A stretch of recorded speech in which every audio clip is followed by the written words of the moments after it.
তপু বর্মনের জোড়া গোলে সান মেরিনের বিপক্ষে বাংলাদেশের প্রথম জয়। ইউরোপের মাটিতে বাংলাদেশের প্রথম জয়। যদিও ইউরোপের ছোট ছোট দেশগুলোর সাথে সোহেল রানা, ফয়সাল আহমেদ ফাহিম এদের নিয়ে খেলে জিতা সম্ভব হলেও ইউরোপের বড় বড় কিছু দল রয়ে গেছে যাদের সাথে ভবিষ্যতে আমাদের খেলার সুযোগ আসতে পারে।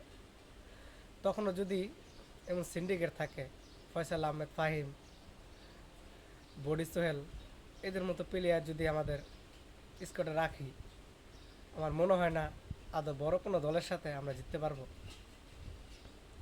যেখানে আমাদের স্টার্টিং 11-এ সমীর সোম, ফাহিমুদুল ইসলাম, জাহান আহমেদের মতো প্লেয়ার প্রথমার্ধে বেঞ্চে বসে থাকতে হয়। তাই আমাদের যদি ইউরোপের আরও বড় বড় কোনো দলের সাথে খেলতে হয়, অবশ্যই বাংলাদেশ ফুটবলের এই সিন্ডিকেট ভাঙতে হবে। আপনারা একটা জিনিস ফলো করে দেখেন, ফয়সাল আহমেদ ফাহিম আজকে ফাঁকা নেট মিস করছে, যেটা বড় কোনো দলের বিরুদ্ধে করলে দ্বিতীয়বার এইসব সুযোগ পাবে কিনা সন্দেহ আছে। আমাদের সোহেল রানা তিনি একদমই ফাঁকা নেট মিস করছে, এরকম গোল মিস মেনে নেওয়ার মতন। এইসব বড় কোনো দলের সাথে, যে মনে করেন ইন্ডিয়া, তারপর হইল যে কোনো দলই হোক না কেন, মিস করলে কিন্তু ফিরে দ্বিতীয়বার সুযোগ আসে না। যে জায়গায় আপনার সমীর সোম মিডফিল্ডে স্টার্টিং 11 ডিজার্ভ করে, সে জায়গায় বডি সোহেল কীভাবে জায়গা পায়, এটা আমার সন্দেহান। তারপর অনেক দিন পরে আপনার হইল আনিসুর রহমান জিকো স্কোয়াডে যোগ দিয়েছেন।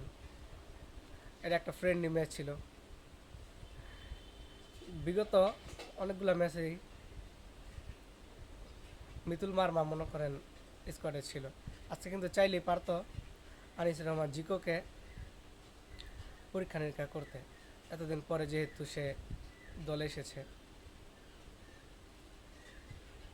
যতদিন বাংলাদেশ সিন্ডিকেট থাকবে, আপনি ছোট ছোট দলের সাথে জিততে পারবেন, কিন্তু ভালো কোনো জায়গায় পৌঁছাতে পারবেন না সিন্ডিকেট নিয়ে। আজকে নাম্বার 9-এর স্পষ্ট না থাকার একটা মাসুল বাংলাদেশকে দিতে হতো যদি তপু বর্মনের জোড়া 2টা গোল না থাকতো। একজন ডিফেন্ডার হয়ে তপু বর্মনের 2টা গোল দিতে হয়। সবসময় কি তপু বর্মনরা গোল দিয়ে ম্যাচ উইন করবে? নাম্বার 9-এর অবশ্যই প্রয়োজন।